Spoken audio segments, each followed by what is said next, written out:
Hi, this is the UKA Atheist here to talk about burden of proof. Who really has the burden? Is it atheists or theists? I have also included a question for atheists at the end of this video just for fun. This video will be made so instead of having to explain this to theists constantly, you can simply direct them to this video. In all honesty, I'm quite fed up of having to explain this over and over again to theists. If you are a theist, I have tried to make this as easy as possible for you to follow. I will explain and give examples so that by the end you should fully understand. Firstly, let me point out that the burden of proof will and always has been on the person making the claim. Now before you as a theist start saying, atheists claim there is no God, or atheists are making a claim, or anything similar to that, let me point out that atheism is not a claim, it's a rejection of a claim that's already been made.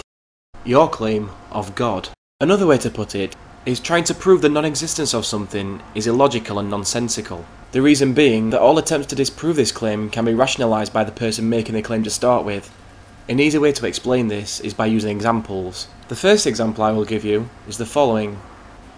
I will make the claim that I own an invisible pet dragon. To prove me wrong is the nonsensical part. You could say any of the following to try and prove me wrong. Number 1. Dragons do not exist. Number 2. You would be able to touch it. Number 3. If it's invisible, how do you know it's there? To which I could rationalise these 3 points by saying, number 1. I found the last egg and it's real. You can't disprove that. Number 2. It's intangible and you can't feel it. You can't disprove that either. And number 3. I know it's there because it speaks to me. You can't disprove this either. This type of rationalisation could go on forever. So logically the burden of proof lies on me, who is claiming the existence of this dragon. No matter what I say about the dragon, or what you say about your God, you can never disprove the existence of anything. Example number 2. This one's a quick one. I claim that magical invisible elephants live on Mars. All I'm asking from you is to prove me wrong. Prove the non-existence of these elephants.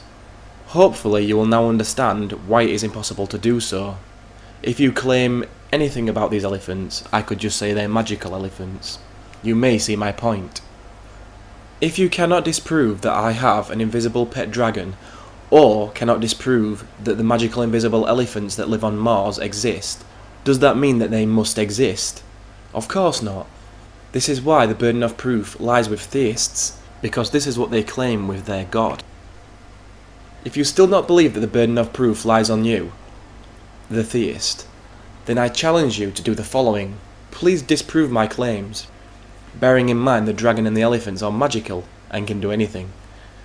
You may see our point of view now on why the burden of proof is on you. And now a question to all my subscribers and all atheists. What evidence, and I use that term loosely, is the most ridiculous you have ever received that a theist has used to try and prove the existence of God? Lastly, I would like to give a big thank you to the YouTuber Theist for suggesting this video topic. If anyone has any ideas for future topics of my videos, please feel free to comment below. If I choose your idea, I will give you a mention of my video. Thank you again, and I will see you next time.